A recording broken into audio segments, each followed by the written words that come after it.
नमस्ते।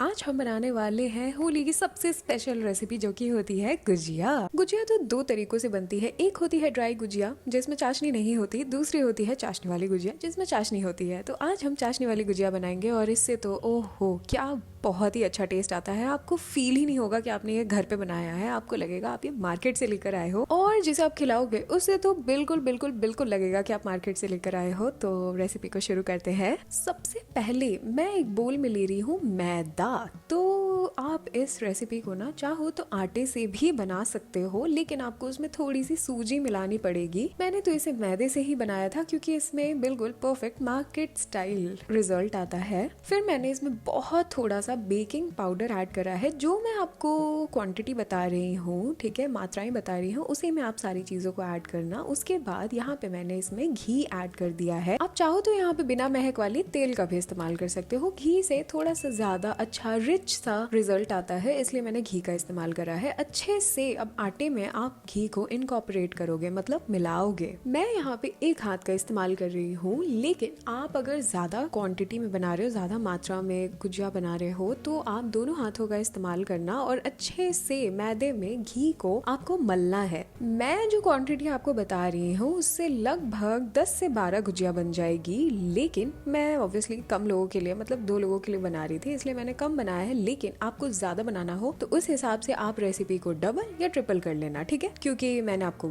ये भी बता दिया कि आपको कितनी गुजिया मिल जाएगी इस रेसिपी से। तो जैसे आप इस रेसिपी को दुगना करोगे तो आपको 24 गुजिया मिल जाएगी, और अगर आप इसे तिगुना करोगे तो आपको 36 गुजिया मिल जाएगी। तो इसी तरीके से आप अपने प्रेफरेंस के हिसाब से, मतलब अपनी जरूरत के हिसाब से बनाओगे जितनी भी गुजिया आपको रेडी करनी है। अब यहाँ पे घी बहुत अच्छे तरीके से मिल गया था मैदे में। ये मुझे पता चला कैसे। मैं पूरे मैदे को अच्छे से पकड़कर पहले हाथ में देखती हूँ, और मुझे जब दिखता है कि हाँ घी के मोयन के वजह से मैदे में एक पकड़ आ रही है और बहुत ही आसानी से वो टूट भी रहा है, तब आप समझ जाओगे कि ये आटा बिल्कुल तैयार है पानी डालने के लिए, ठीक है। ये आपके लिए सबसे इम्पोर्टेंट है कि घी अच्छे से मैदे में मिल जाए, उसके बाद ही आप पानी डालोगे। अब यहाँ पे धीरे धीरे करके हम पानी ऐड करेंगे, और आपको ज्यादा पानी ऐड नहीं करना। डो हल्का सा टाइट ही रहेगा, इसलिए क्योंकि मैदा ढलता है, जब हम उसे आराम करने के लिए देते हैं तो वो थोड़ा और सॉफ्ट हो जाता है, इसलिए डो थोड़ा सा टाइट रहेगा। अब अच्छे से डो यहाँ साथ में आ गया था। आप यहाँ देख सकते हो कि बहुत आराम से डो बिल्कुल तैयार हो गया, बर्तन बिल्कुल साफ हो गया। तो अब हम इसे गोल गोल करके आराम से इसके ऊपर एक गीला कपड़ा रख देंगे और ढक कर रख देंगे इसे साइड। डो को कम से कम 10 से 15 मिनट का रेस्ट तो आपको देना ही है। आपको परफेक्ट रिजल्ट चाहिए तो आप इन सारी चीजों का ध्यान रखोगे, जिसे भी मैं इम्पोर्टेंट बोलकर बता रही हूँ। अब यहाँ पे हम चाशनी तैयार कर लेते हैं। तो चाशनी के लिए मैंने सबसे पहले एक पैन में मैंने पानी को ऐड करा, उसके बाद मैंने उसमें चीनी को ऐड कर दिया। मैं यहाँ पे खांड का इस्तेमाल कर रही हूँ, आप चाहो तो नॉर्मल चीनी का इस्तेमाल कर सकते हो, कोई असर नहीं पड़ता है। बस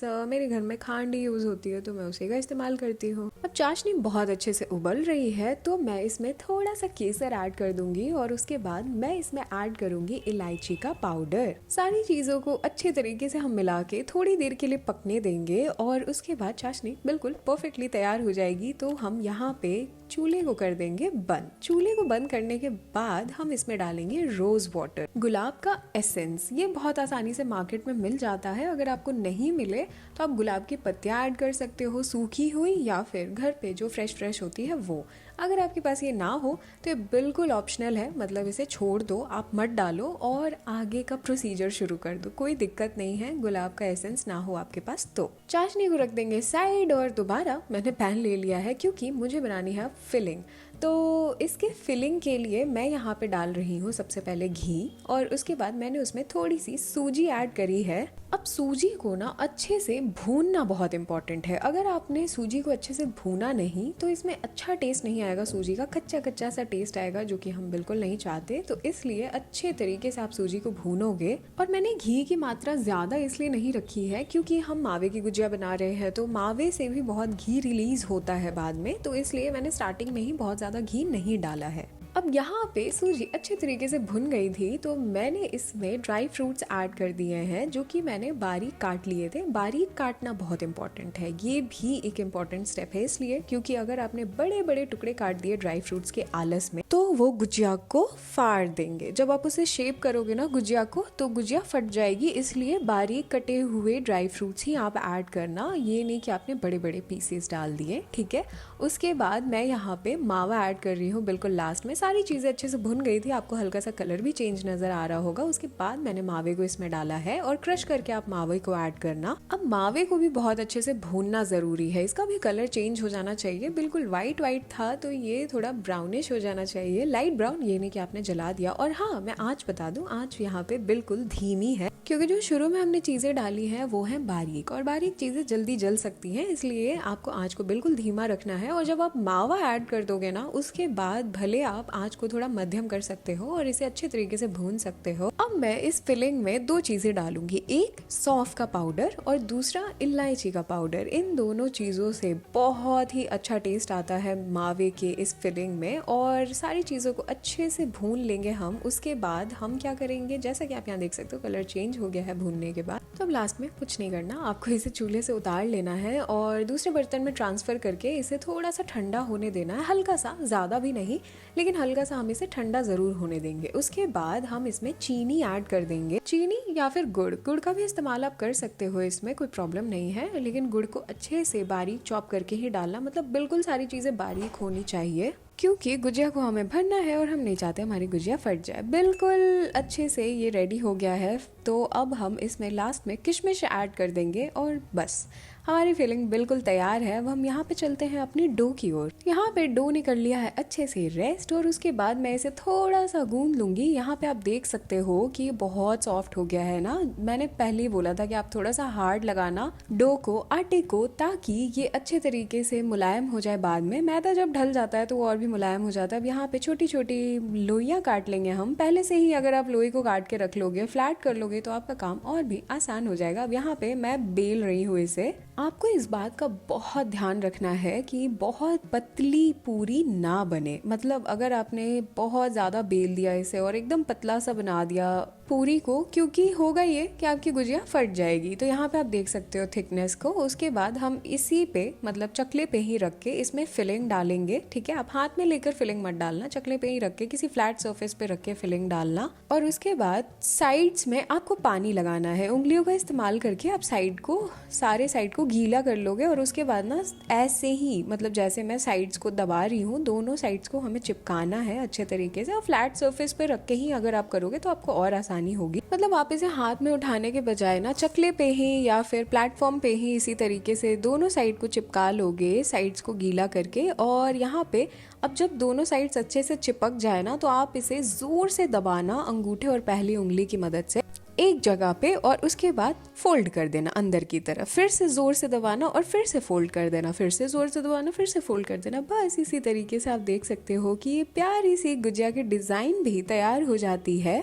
अगर आप बहुत ज़्यादा मात्रा में गुजिया बना रहे हो तब तो आप मोल्ड का ही इस्तेमाल कर लेना, लेकिन अगर आपको हाथों से इसी तरीके से बनाना है तो बिल्कुल मेरी टेक्निक को देखते हुए आप बनाओ और बिल्कुल परफेक्ट गुजिया आपको मिल जाएगी। ये डिज़ाइन बनाना उतना टफ नहीं है, गुजिया को हाथ से ही शेप करना बहुत ही आसान है। बस आपको कुछ चीज़ों का ध्यान रखना है। देखो, आप मोल्ड से बनाओ या हाथ से बनाओ, गुजिया को बनाने वक्त 2-3 चीज़ों का ध्यान रखना बहुत ज़रूरी है। पहली कि पूरी बहुत पतली नहीं होनी चाहिए। दूसरी कि आपको बहुत ज़्यादा फिलिंग नहीं भरनी है गुजिया में, ठीक है, नॉर्मल भरनी है। 1 चम्मच बहुत है, जैसा कि आप यहाँ देख पाते हो, 1 या 1.5 चम्मच पूरी के साइज के हिसाब से होता है थोड़ा ये।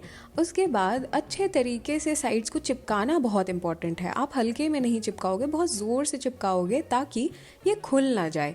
उसके बाद भले आप बहुत ही आराम से डिज़ाइन बना लो और ज़ोर ज़ोर से दबाते हुए अंदर की तरफ जब आप इस तरीके से डिज़ाइन बनाओगे तो आपकी गुजिया ना खुलेगी ना फटेगी और बहुत ही प्यारी सी बन जाएगी। तो यहाँ पे मैंने सारी गुजिया को फिल कर लिया था, थोड़ा सा आटा बच गया था तो मैंने छोटी सी गुजिया भी बना ली थी एक। और उसके बाद मैं इसे करूँगी तेल में फ्राई। अब तेल कैसा होगा? तेल होगा बिल्कुल धीमी आंच पे। जी हाँ, बिल्कुल धीमी आंच पे। आप लो टू मीडियम भी कर सकते हो अगर आपके पास तेल की क्वांटिटी ज़्यादा है तो। मैंने तो थोड़े कम तेल में ही रखा है इसे। मैं बहुत ज़्यादा तेल नहीं इस्तेमाल करती तलने के वक्त, मुझे एक ही तेल को बार बार इस्तेमाल करना नहीं पसंद, इसलिए तो बचा हुआ तेल ज़्यादा बर्बाद ना हो इसलिए मैं थोड़ा कम तेल लेती हूँ। लेकिन आप देख सकते हो यहाँ पे गुजिया पहले नीचे जाके आराम करती है, उसके बाद धीरे धीरे खुद ब खुद ऊपर आ जाती है। जैसे ही वो ऊपर आ जाती है तब हम उन्हें पलट लेते हैं बहुत ही आराम से, और दोनों साइड से हमें बराबर का कलर लाना है। तो आपको ना इसे बीच बीच में दोनों साइड से उलट पुलट करते हुए ही फ्राई करना है।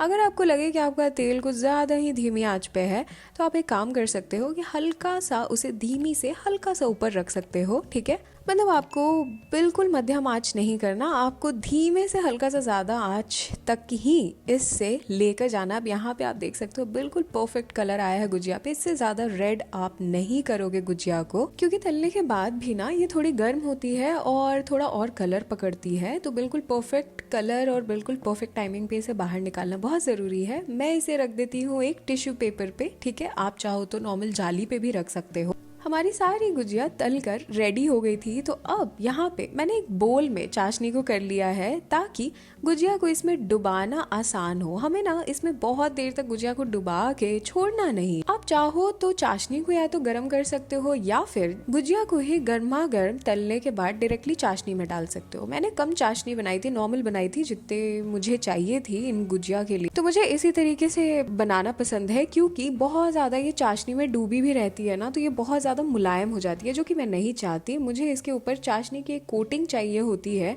ताकि ये कड़क भी रहे, मीठी भी रहे और सॉफ्ट भी रहे, ठीक है। बिल्कुल परफेक्ट टेक्सचर जो होता है ना गुजिया का, बिल्कुल वो चाहिए हमें। हलवाई भी यही करते हैं, तलने के बाद वो डायरेक्टली लेकिन चाशनी में डाल देते हैं गुजिया को और फिर एक छन्नी पे डाल देते हैं ताकि एक्स्ट्रा सारी चाशनी बाहर निकल जाए। यहाँ पे सच बताऊं, ये बिल्कुल तैयार है। तो आप ऊपर से अपनी मर्जी की गार्निशिंग कर सकते हो। मैंने थोड़ी सी पिस्ता, थोड़ा केसर डाला है और फिर मैं इस पे चांदी का वर्क लगा रही हूँ। अगर आपके पास ये हो तो आप लगाओ, अगर नहीं है तो कोई बात नहीं, मत लगाओ यार। बस पिस्ता और केसर काफ़ी है, वो भी ना हो तो वो भी छोड़ दो, क्योंकि ये सारी चीज़ें तो होती हैं दिखावे के लिए। असली टेस्ट तो गुजिया के अंदर होती है।